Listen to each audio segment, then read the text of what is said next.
सर्वप्रथम गणेश जी, माता पार्वती और हनुमान जी का स्मरण करते हुए इस कथा का शुभारंभ करते हैं। ओम ओम गम गणपतये नमः। ओम हनुमते नमः।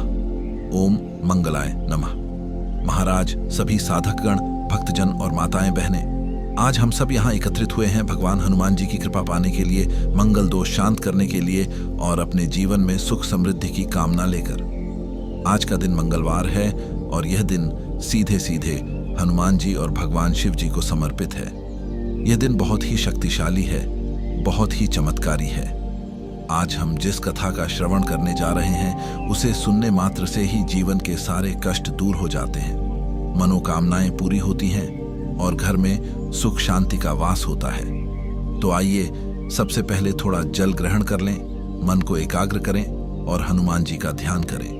अपने सामने एक कलश रख लें, उसमें जल भर लें, उस पर एक लाल कपड़ा बांध दें और उसमें एक सुपारी, एक सिक्का और थोड़ा सा अक्षत डाल दें। यही आपका कलश स्थापना है। अब एक दीपक जलाएं। घी का दीपक सर्वोत्तम रहेगा। अब थोड़े से फूल और चावल लेकर तैयार बैठ जाएं। कथा के बीच बीच में आचमन करते रहेंगे और हनुमान जी के मंत्र का जाप करते रहेंगे। मंगलवार व्रत की विधि। महाराज, व्रत का मतलब केवल भूखा रहना नहीं होता। व्रत का मतलब होता है विशेष रीति से अपने इष्ट देव की पूजा आराधना।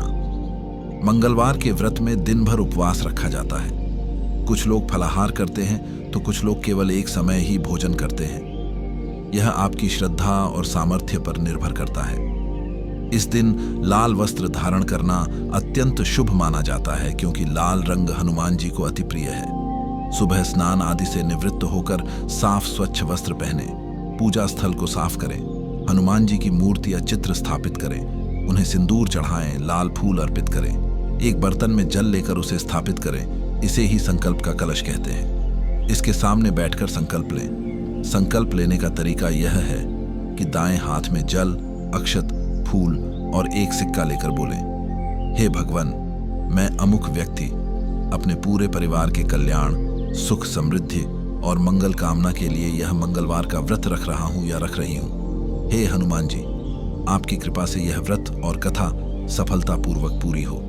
इसके बाद हनुमान चालीसा, बजरंग बाण, सुंदरकांड आदि का पाठ करें या फिर ओम हनुमते नमः मंत्र का जाप करें। शाम के समय फिर से विधिवत पूजा करें और कथा सुने या पढ़ें। व्रत के दिन लहसुन, प्याज और मांस मदिरा का सेवन वर्जित है।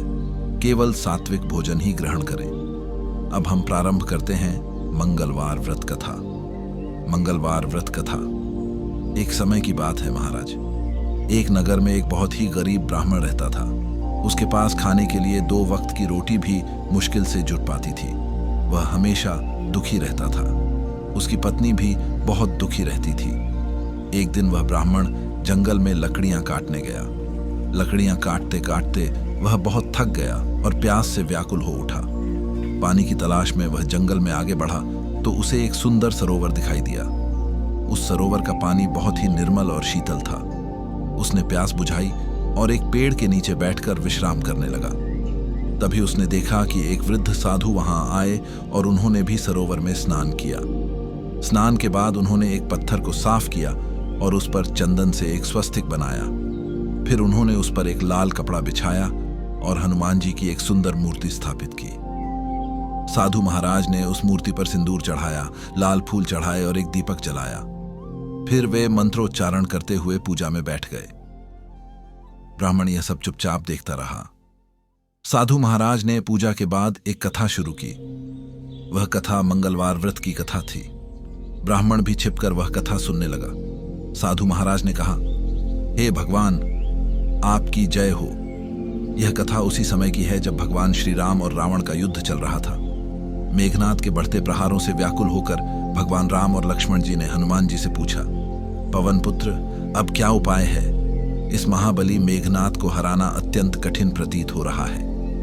तब हनुमान जी बोले, प्रभु, इस संकट से मुक्ति का एकमात्र उपाय है मंगलवार का व्रत। जो भी व्यक्ति श्रद्धापूर्वक मंगलवार का व्रत रखता है और इस कथा को सुनता है, उसके सभी संकट दूर हो जाते हैं और शत्रु पर विजय प्राप्त होती है।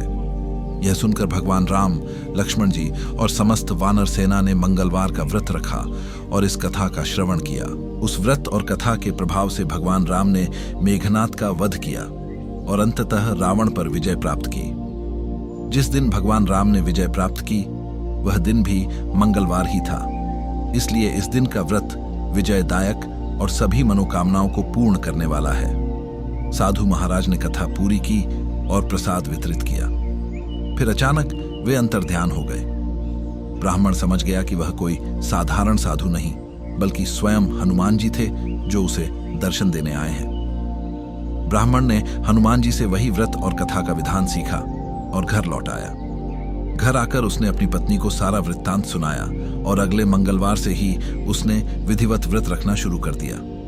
वह नियमित रूप से पूजा करता, कथा सुनता और हनुमान जी की आराधना करता।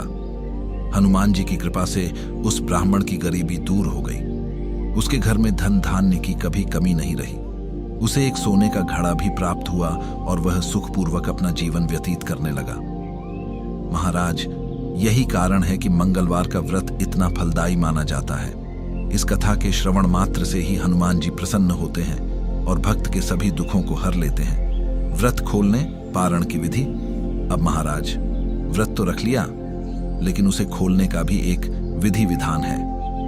व्रत का पारण यानी उपवास तोड़ना अगले दिन सूर्योदय के बाद किया जाता है। सुबह उठकर स्नान आदि से निवृत्त हो जाएं। फिर से हनुमान जी के सामने दीपक जलाएं। थोड़ा जल फूल लेकर हनुमान जी से प्रार्थना करें, हे हनुमान जी, आपकी कृपा से मेरा व्रत संपन्न हुआ। आप मेरे इस व्रत को स्वीकार करें, मेरे जीवन से सारे कष्ट दूर करें और सुख समृद्धि प्रदान करें। इसके बाद हनुमान जी को मीठे छोकर के लड्डू या बेसन के लड्डू का भोग लगाएं। फिर उस प्रसाद को स्वयं ग्रहण करें और परिवार के सदस्यों में बांट दें। इसके बाद ही कुछ भोजन ग्रहण करें। ध्यान रखें, व्रत के अगले दिन भी बासी भोजन नहीं खाना चाहिए। ताज़ा और सात्विक भोजन ही ग्रहण करें। कुछ लोग व्रत के बाद हनुमान जी के मंदिर में जाकर पूजा अर्चना करते हैं और वहां प्रसाद वितरित करते हैं। यह बहुत ही पुण्यदायी माना जाता है। मंगल दोष शांति की विधि। महाराज, अब बात आती है मंगल दोष की। ज्योतिष शास्त्र में मंगल को एक क्रूर ग्रह माना गया है।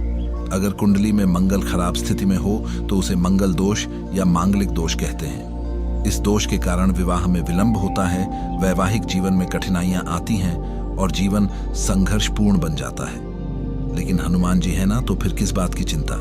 हनुमान जी स्वयं मंगल देव के अवतार हैं। उनकी उपासना से मंगल दोष स्वतः ही शांत हो जाता है। मंगल दोष की शांति के लिए नियमित रूप से मंगलवार का व्रत रखें। हनुमान चालीसा का पाठ करें। हनुमान जी को सिंदूर चढ़ाएं। हनुमान जी के मंदिर में जाकर लाल चंदन का टीका लगाएं। ओम हम हनुमते नमः मंत्र का जाप करें। इस मंत्र के जाप से मंगल ग्रह की शांति होती है और सभी प्रकार के अशुभ प्रभाव दूर होते हैं।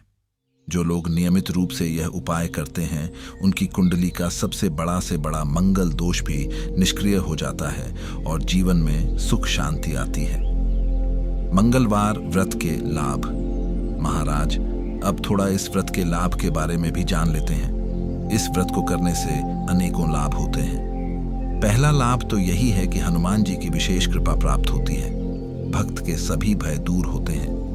भूत प्रेत, बुरी नजर, टोना टोटका जैसी कोई भी नकारात्मक शक्ति आपके नजदीक नहीं आ सकती। हनुमान जी आपकी रक्षा करते हैं। दूसरा लाभ, शत्रुओं पर विजय प्राप्त होती है। जीवन में आ रही सभी बाधाएं दूर होती हैं। मुकदमे में जीत मिलती है।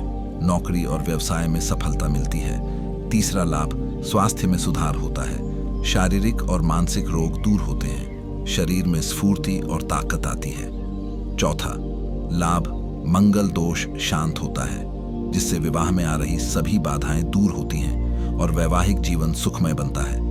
पांचवा लाभ, आर्थिक स्थिति में सुधार होता है। धन की कमी दूर होती है और घर में सुख समृद्धि का वास होता है। छठा लाभ, इस व्रत को करने से व्यक्ति का आत्मविश्वास बढ़ता है। उसमें साहस और बल की वृद्धि होती है। कोई भी कार्य करने में उसे भय नहीं लगता। सातवां लाभ, मन की सभी इच्छाएं पूरी होती हैं।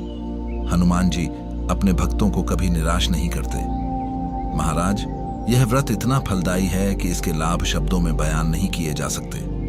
इसे करके ही देखना पड़ता है। जैसे ही आप इस व्रत को श्रद्धा से रखना शुरू करेंगे, आपको स्वयं हनुमान जी की कृपा का अनुभव होने लगेगा। तो महाराज, सभी साधक गण और माताएं, इस प्रकार यह मंगलवार व्रत कथा संपन्न हुई। आशा है कि हनुमान जी आप सभी पर अपनी असीम कृपा बनाए रखेंगे, आप सभी की मनोकामनाएं पूरी करेंगे और आपके जीवन से सारे कष्ट दूर कर देंगे। अब आप सभी हाथ में अक्षत और फूल लेकर इस कथा के समापन पर हनुमान जी को अर्पित करें और प्रार्थना करें कि हनुमान जी आपके इस व्रत और कथा को स्वीकार करें। जय बजरंग बली की, जय सियावर रामचंद्र की। ओम हन हनुमते नमः। ओम श्री राम जय जय राम।